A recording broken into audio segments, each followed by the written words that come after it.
അതിലേക്ക് ബാക്കി എല്ലാവരോടും യാത്ര പറഞ്ഞ് പ്രധാന വാതിലിലൂടെ പുറത്തേക്ക് വരാം. എന്തുട്ടാന്ന് കാര്യം? സംഗതി ലൈവാണ് ബൈ. ശ്രദ്ധിക്കുക, മിഡ് വീക്ക് എവിക്ഷൻ. പുകഞ്ഞ കൊള്ളി പുറത്ത് എന്ന് പറഞ്ഞ് കയ്യും കെട്ടി കുലം കുത്തികളെ വെച്ച് പൊറപ്പിക്കുന്നത് എന്റെ ശൈലിയല്ല. ഇനിയിപ്പോ ചേട്ടന്റെ കാര്യം പോക്കാ. ആര്യന്റെ പേരാണ്. എനിക്ക് കാശുണ്ട്, അതുകൊണ്ട് എനിക്ക് വോട്ട് കിട്ടും. അനാവശ്യം പറയല. തുടക്കത്തിൽ ഉടക്കാനാണ് ഭാവമെങ്കിൽ തന്റെ ഈ ക്ലോസറ്റ് കഴിയുന്ന ബ്രഷ് പോലത്തെ തലയുണ്ടല്ലോ പൊളിച്ചടുക്കി പെട്ടിലാക്കി പേഴ്സണലാക്കി കളഞ്ഞ. തരത്തിനനുസരിച്ച് നിറം മാറുന്ന ഒരു സ്വഭാവമാണ്. അതുകൊണ്ട് ആദില.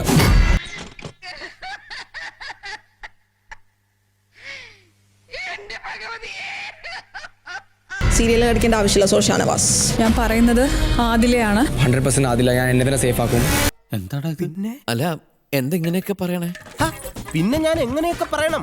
ഇപ്പോഴല്ലടാ നിന്റെ മുഖം വവ്വാല് ചപ്പിയ പോലെ എവിനായത്.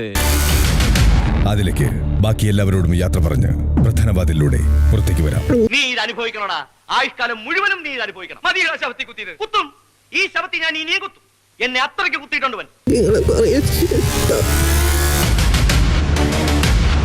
തുറന്നു പറയുകയാണെങ്കിൽ നാട്ടുകാർക്കെല്ലാം നിങ്ങളെപ്പറ്റി വളരെ മോശം അഭിപ്രായമാണ്. ഇനിയെങ്കിലും എല്ലാവരെയും കൊണ്ട് അതും ഇതും പറയിക്കാതെ ഒരു നല്ല രീതിക്ക് ജീവിച്ചൂടെ?